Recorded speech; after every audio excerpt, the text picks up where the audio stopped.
Hi everyone, my name is Deborah. I'll be taking care of the wildlife collection on the 3rd floor after hours. As you all know, you had an incident last month involving some looters, and I aim to keep the collection safe. I came here from UFL. I've given you my background and I can easily hold my own in any confrontation. That said, I'd like to get to know you. Tell me about yourselves when you see me at next week's conference. I won't be around as much as the rest of you, but I will try and drop by every so often to see how things are going. Mostly, I'll be going through your security system and catching any potential flaws or bugs that could leave you vulnerable. That said, I am looking forward to spending the night here. Your collection is invaluable to wildlife researchers across the state and the country, and having spent last night touring grounds, I'm in admiration and a bit of shock as to just how well your specimens are preserved. They're very lifelike. Your taxidermist did an excellent job. The hall has 3 entrances, which makes it susceptible to thieves. I won't give you any formal suggestions yet, but I would suggest taking that into consideration. I would also suggest some closed-circuit television cameras, CCTV. They're somewhat expensive, but I studied them in forensic sciences, and they work as advertised. If and when you do install them, have Marquez on the 4th floor watch them, and keep any pertinent tapes for at least 30 days before wiping them.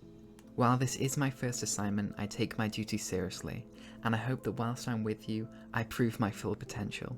The courses I took have made me a more well-rounded person than I was when I entered. I was lucky to get a scholarship and graduate given my condition. However, I've been vetted by numerous psychiatrists, including those at UFL, who have declared me stable and operational. That was 4 years ago, and while you may have read about my breakdown in the news, I have improved by leaps and bounds since then. You won't regret your decision. Hi Deb, this is Harry. We appreciate you stopping on our local network to keep us up to date. We'd expect nothing less. It looks as if you're also tech savvy, more than most of us on the board, which is good if you plan on installing new software. Keep in mind that any messages sent on this network will remain strictly confidential and private. Other than that, the doors will close tomorrow at 8 PM, and your shift will begin at 8:05 PM once we've left. As for your condition, me and the rest of the board couldn't agree more. You're a bright young woman with a promising future, and from our interview, it's clear that whatever was troubling you in your past is long gone. We look forward to working with you and knowing that our collection is safe in your hands. I arrived on the premises at 8:05 PM as instructed, said goodbye to the staff as they exited. By 8:06 PM, I was upstairs sitting on a bench in the hall. I understand that you need to conserve power, hence why all the lights are off except the ones in the display cases. However, I found it hard to navigate the room without the lights. Tomorrow, I may invest in some night vision equipment. I have a cousin who specializes in military equipment and could supply me with some night vision goggles for a low price. This is a minor complaint, however, and for most of my shift, I was able to see with the help of the display cases and my flashlight. As I noted in yesterday's entry, the hall is strategically and tactically vulnerable. There are no doors on any of these 3 entrances, meaning that if a thief is able to enter the museum without tripping the alarm on the 1st floor, they can go upstairs and enter the wildlife section without any further obstacles. I would suggest outfitting all 3 entrances with steel locks, and if that's too expensive or you prefer a more open design, outfit the entrances on either side with locks and keep the door facing the main visitor area open. That way, if a thief enters, he'll have a harder time finding an escape route. With only 1 door available, response time is maximized. I ask that the board considers this. All night I was apprehensively watching the entrances at once. This is a waste of time and resources, I hope you understand. The night was mostly uneventful and consisted of routine walks, save one incident at 1:54 AM. I found a specimen of yours, a great blue heron, had tipped onto its side. I had a screwdriver on hand, so I opened up the case and propped it back up. Whether this is due to negligence on your part or some sort of vandalism, I can't say, though it's certainly puzzling. Why thieves would bother putting a bird on its side and then leave it, moreover screwing the front of the case back on, is baffling to say the least. Please get back to me on this. Thanks. Above all else, tonight was good, and it passed slowly but serenely. It's kept up to date, and the floor is free of debris. I think this job is the right one for me. I like being alone with my thoughts late at night. This position offers me the perfect opportunity to just do that and help out my local community. That's all currently. Hi Deb, this is Marquez from the 4th floor. I saw you at your interview and you're great. You have a nice personality. Maybe we could go get a drink sometime when you're available, of course. I envy you because the wildlife collection is the pride of our facility. I'm stuck up here watching the rock exhibit. And sure, rocks are nice and all, but until you were hired, I took care of the 3rd and 4th floor, whilst Neil took care of the 1st and 2nd floor. I guess it makes more sense to split the floors up, because when the looting happened, I was up on the 4th floor. I never really went down to the hall anyway. I'm glad I wasn't fired, but seeing the broken glass everywhere and the seal gone really upset me. I felt like it was my fault, that if I had been down there, I could have caught those guys before they got out. Now they'll probably dress up the seal in stupid clothes or something. Anyways, I feel like an idiot. Just thought I'd stop by to say hi. The thing you mentioned about the heron being tipped over onto its side is weird. Negligence wouldn't do that because I talked with our taxidermist and he always bolts the specimens to their stands to keep them in the correct position. Anyways, that's all I had to say. I'm still getting used to this network. It's pretty impressive. Deborah, I'm afraid I concur with Marquez. The heron is likely an indication of foul play. I spoke with the taxidermist and he confirmed that what you described is virtually impossible without human intervention. They probably tipped over the heron before you arrived and none of our guests noticed. Tomorrow is Sunday, which means the thieves will likely strike. There will be less people around due to the oncoming storm, more cover for the group to use to their advantage. We need you on site early tomorrow, say noon, and stay until the morning when we open. This could be very dangerous and the thieves could be armed, so remain on alert. And if you're injured, there's a medkit in the faculty room, which you can use until paramedics arrive. If you see any suspicious activity, be sure to alert Neil downstairs. He'll probably be hanging out at the gift shop. If the thieves try and escape, he's our only failsafe. We're hoping, however, that during this you can prove yourself and capture them on your own. Also, we like your idea about getting locks. We're currently looking into options, though we're a bit strapped for cash, so it might be a while until we can get locks or CCTV cameras. Donations at this time of year are slow. Good luck, hopefully nothing happens. The storm broke through once I got to the museum. It was pouring when I got to the doors. I said hello to Neil at roughly 10 to 12, and went upstairs to the hall, then sat at my bench. It's the one right in the middle of the exhibit where the 3 rooms meet, so it's ideal for catching any activity. I sat there for most of the day, getting up every so often to stretch and catch my breath, all while keeping an eye out. The rain was very loud. It could have distracted me.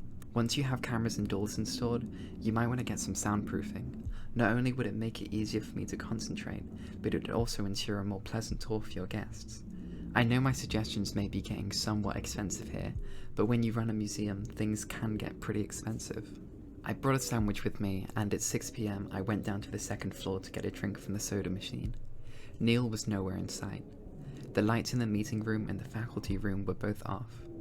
At this point, the sun was setting outside. Not that there was much sun to begin with, what with the storm. So, the museum got darker, and I navigated my way back upstairs with my flashlight. By this point, it was 10 past 6. When I got back to the hall, there was no indication that anyone had entered or exited. No footprints, which would still be visible if someone had come in from the rain. They would have left mud. I searched through the premises thoroughly with my flashlight, but found nothing. At this point, I was about to resume my position, until I noticed that the heron's case was empty. The pane had been screwed back on, and the stand was still in the case, though some feathers and a portion of the heron's lower ribcage remained bolted down. I regained my composure and hoped that the thief hadn't exited yet. I quickly aimed my flashlight at all possible directions. What happened next is something I can't explain. I noticed the heron standing upright in the middle of the hallway, directly in front of the entrance on the left. I believed the thieves were playing games with me, so I approached the heron before they could take it. Call it a trick of the light or a trick of the mind. The heron actually looked up at me and opened its beak. This dead thing, covered in feathers and embalmer's glue and formaldehyde and who knows what else. It moved of its own volition and opened its beak. Then it stood completely still, and I was pointing my flashlight at it. I touched it, and it was an inanimate object again. But so help me, I saw it move. I saw its teeth and its glazed stare, and it was absolutely horrifying. I don't think I've ever seen anything like it. After that, I picked it up and put it back in its case where it belonged.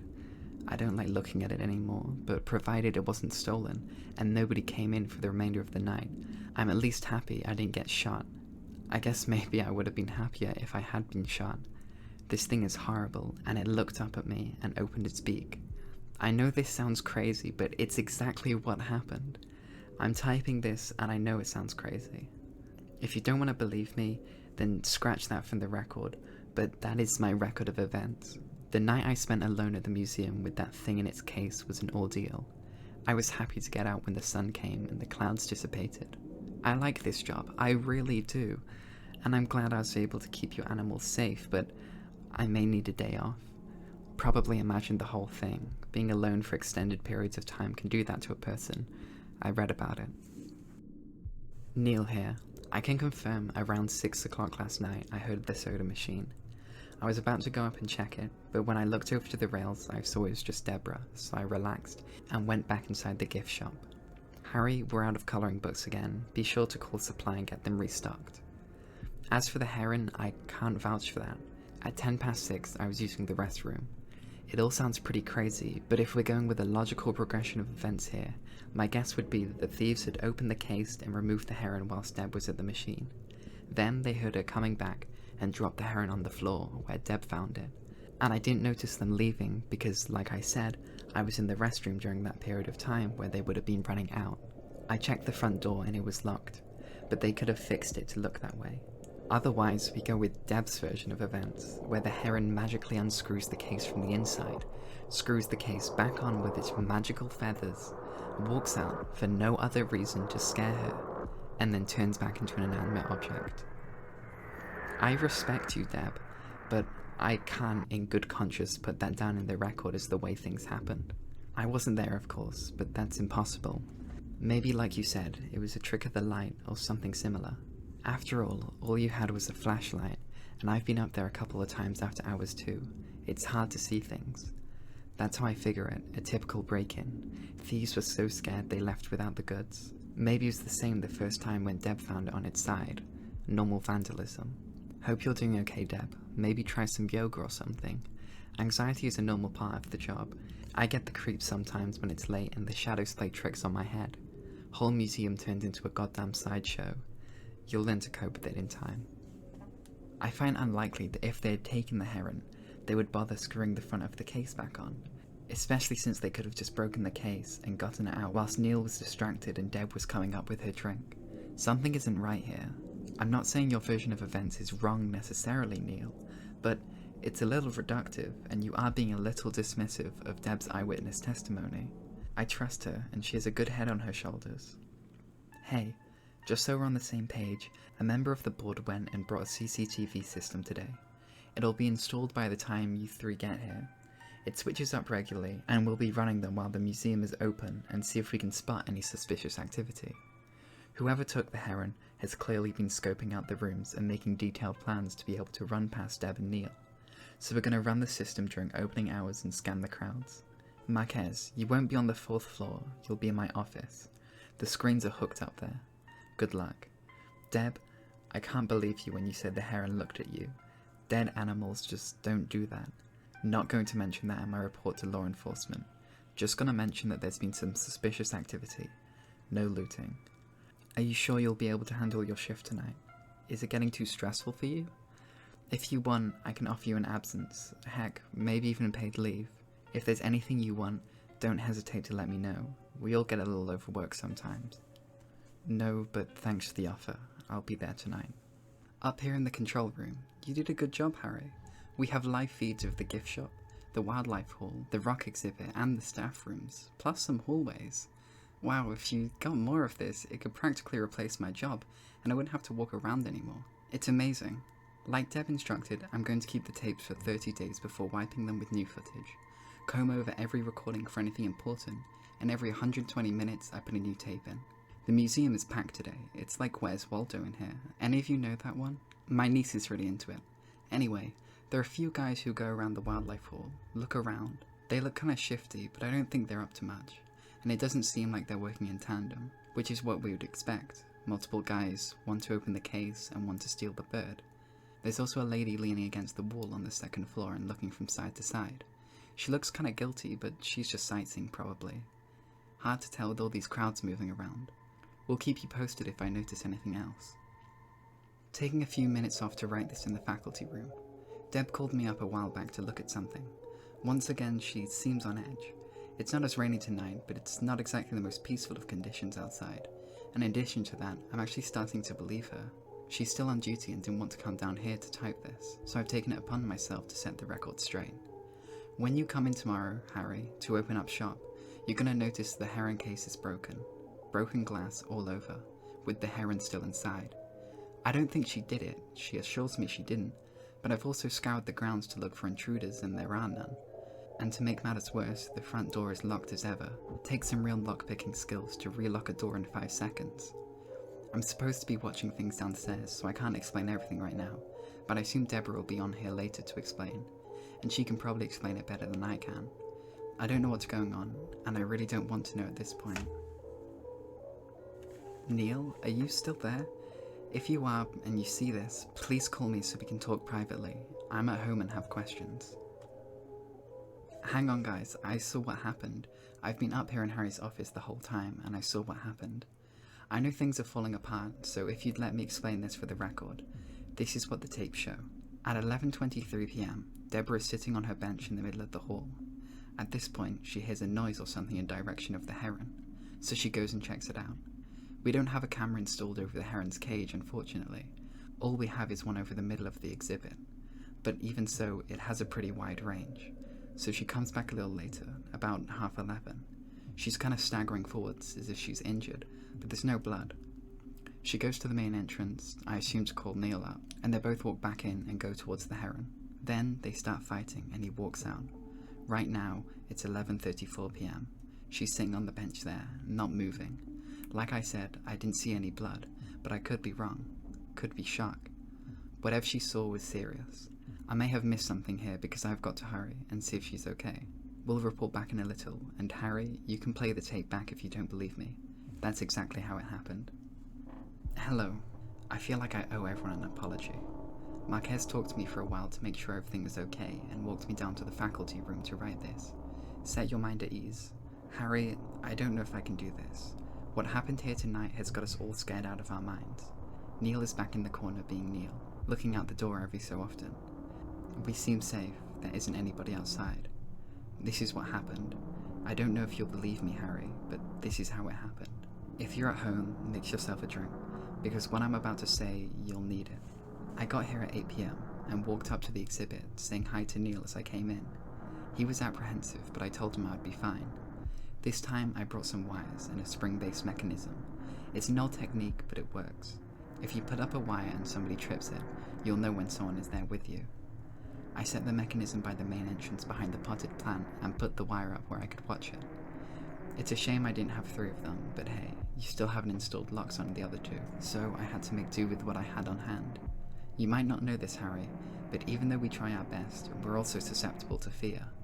You don't know this because you only see the place during the day, but when it gets dark, it's a whole new world in here. These dead things look at you from behind the glass. They're stuffed and painted, but you know all the same that they used to be alive, and now they're living in their foreshortened landscapes, all while their flesh is rotting away. Try looking at them when it's dark and there's rain pouring down, tapping on the roof, and maybe you'll get a good idea of how it is here every night for me. Adding to this debilitating atmosphere, the thought at any moment an armed criminal could jump on you from behind, and you're looking at a pretty tall order. Especially in a building this big, with only 3 people to stand watch over it. It was about 10 when the wire moved. I looked at the main entrance and no one is there. I know that this is impossible, that the mechanism is purely physical and it wouldn't have moved unless somebody had moved it by will. I stand up, move towards the Heron. This is the part Marquez saw on the tape. My feet feel like lead.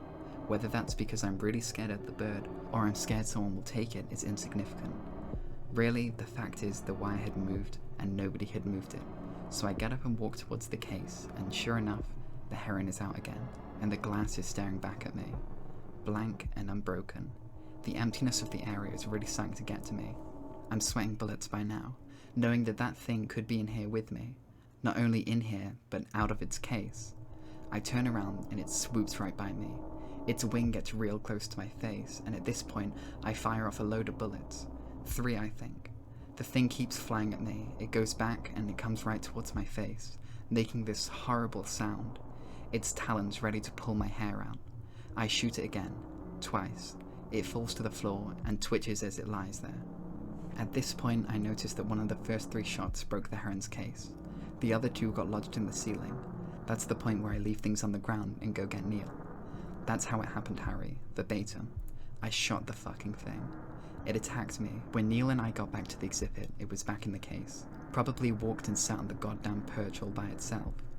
You don't have to believe me. Then I'm sorry, but it's part of my job to report what's going on, so you better fucking believe it. I can tell Neil doesn't believe me. The smug bastard is back there chewing his fingernails. But something is very wrong with this bird. Its eyes are full of malice. It makes my shift an unsafe work environment. There are no criminals, Harry. Just a possessed dead thing that wants to kill me. Please get rid of it. Please. She's lying through her teeth, Harry. I tell you, as a trusted and long-term employee, I can tell when someone is lying. You know how many people I've busted trying to sneak merchandise out of the gift shop? The bitch just walked outside to clear her head. Harry, how do we know that it's not an excuse? She could be in league with the criminals right now. I'm not going to fucking call you, Harry. If you want me to put her away, tell her to leave and never come back here. I can do it. Just tell me what you want and I'll do it. I know she's lying because of one simple fact. Before she came down to get me, I heard no gunshots. None. The entire place was silent as a tomb. Now if I had heard shots, I would have immediately rushed upstairs to check things out and get myself in the action. Your office, where Marquez was, is soundproofed, and besides that, he probably had headphones on, but I had none. 1 minute, everything was quiet. The next minute, she's running down the stairs towards me, screaming her head off, a big emotional mess. And I was at the juice bar. I haven't seen her gun yet. She probably won't even let me look at the evidence because she's guilty as sin and knows it.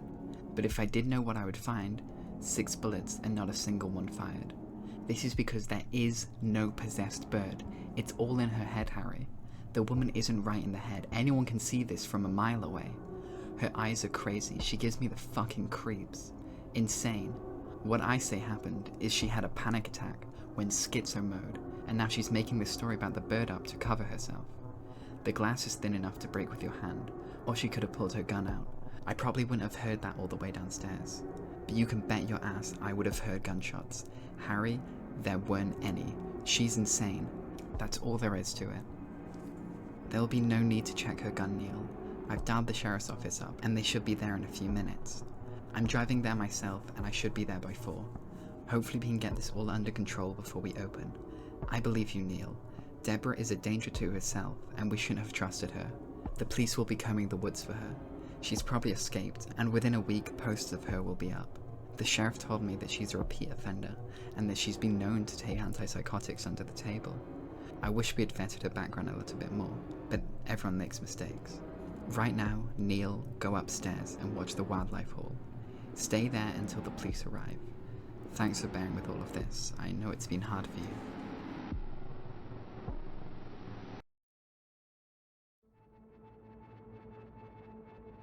I hope everyone enjoyed their day off. After the events of Monday night, I think we all need a little breather. Me and the rest of the board also took the day off. They've all been informed of what happened, and were a bit shaken to say the least. The public wonder why we were closed yesterday. If they had seen what I saw, they'd understand and sympathize. We've all been through so much. Sheriff Carter still has no explanation for what exactly went on, but he chalked it up to a suicide. After Deborah said she needed to go outside, she went back upstairs, scooped up the heron, which was contributing to her delusions, locked herself in the bathroom stall, and systematically used the bird's beak and claws to disfigure her face. The official police report, her cause of death has been put up to blood loss. Seeing her lying there like that, as the last few ounces left her face and her eyes were both ruptured, she was holding the heron in one hand and staring at me, as if something was wrong. When Carter was out the room, she beckoned me forward. She whispered into my ear, "It happened," and then she was out like a light. The burial will be this Friday, if either of you would like to come. I know her death is tragic, and rationally, as a sane man, I need to accept that she was insane. Still, in the back of my head, I think about that bird. Think that if it was alive, and there was something evil in it, not just the spirit of a bird, but something genuinely evil, that it could do what I had seen in the bathroom.